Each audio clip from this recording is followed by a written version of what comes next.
Bonjour, shalom à toutes et tous, que Dieu vous bénisse en abondance.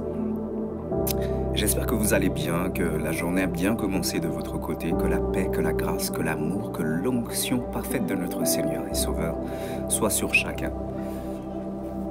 Je viens faire un petit partage avec vous de ma perception de ce qu'est la révélation de Dieu, la révélation de Jésus-Christ.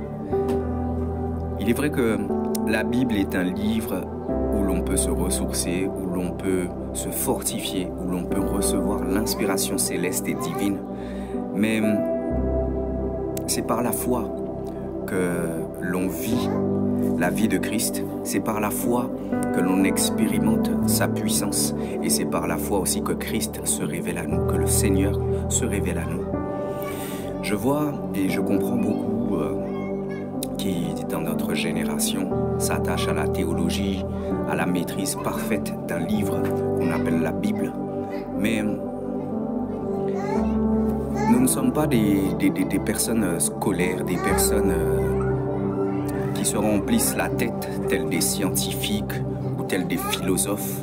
La vie de Christ est à vivre, elle est à magnifier, elle est à expérimenter. Et pour cela, il nous faut les fruits de l'esprit. Beaucoup de personnes aujourd'hui qui ne s'intéressent pas à l'amour, qui ne savent pas aimer, mais qui veulent conduire une assemblée, avoir une assemblée pour récolter les dîmes et les offrandes. Vous voyez toutes les petites dérives que ça peut amener, de vouloir juste maîtriser un livre, mais de ne pas marcher par la révélation de ce qu'est Jésus-Christ lui-même. Jésus-Christ s'est révélé à moi au travers de la solitude, au travers des épreuves, au travers des hauts, des bas, au travers de la méchanceté des hommes.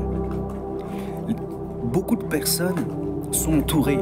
Elles ont des hommes de main, des personnes qu'elles peuvent appeler par-ci, par-là, dès que c'est chaud, dès qu'il y a un problème, dès qu'il y a des besoins, dès qu'il y a des manques.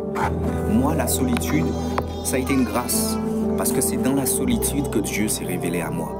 C'est dans les frustrations que les personnes voulaient m'apporter. C'est dans la persécution que certaines personnes voulaient m'apporter. Plus les gens voudront te détruire, et plus Dieu sera ton ami. Voyez-vous, on ne peut pas être ami des hommes, aimer le monde plus que Dieu. On ne peut pas être ami des hommes et vouloir avoir une relation avec Dieu. C'est Dieu d'abord en tout et pour toute chose. Et si combien même nous sommes des êtres sociaux, des personnes aimantes et par qui Dieu passe pour bénir les autres, c'est parce que c'est Dieu d'abord.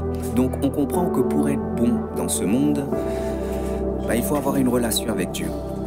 Il ne suffit pas tout simplement de sortir des versets bibliques, ça c'est scolaire. Les gens qui sont à l'école, qui sont au lycée, ils font la même chose et pourtant ils n'ont pas le Saint-Esprit et Dieu ne s'est pas révélé à eux. La vie de l'Esprit. On reconnaît quelqu'un qui vit la vie de l'Esprit par les fruits de l'Esprit. Certains font semblant. Aujourd'hui même, beaucoup sont responsables et conduisent une assemblée alors que peut-être qu'ils ont été appelés, mais sans la responsabilité d'ouvrir, sans l'appel d'ouvrir une assemblée, d'ouvrir une église. Les hommes cherchent beaucoup à paraître devant les uns les autres. Et aujourd'hui, difficilement et très rarement, nous avons des personnes qui ont réellement une relation avec Dieu. En tout cas, bien-aimé, affronte cette vie-là, réjouis-toi dans les difficultés, réjouis-toi aussi dans les grâces que Dieu t'accorde. Tu vas mieux le comprendre dans la vie de tous les jours, dans l'exercice de la vie de tous les jours, que dans l'exercice de pouvoir connaître par cœur des versets. Le par cœur, c'est une prestation, ce n'est pas la vie de l'esprit. En tout cas, que Dieu nous bénisse. Shalom.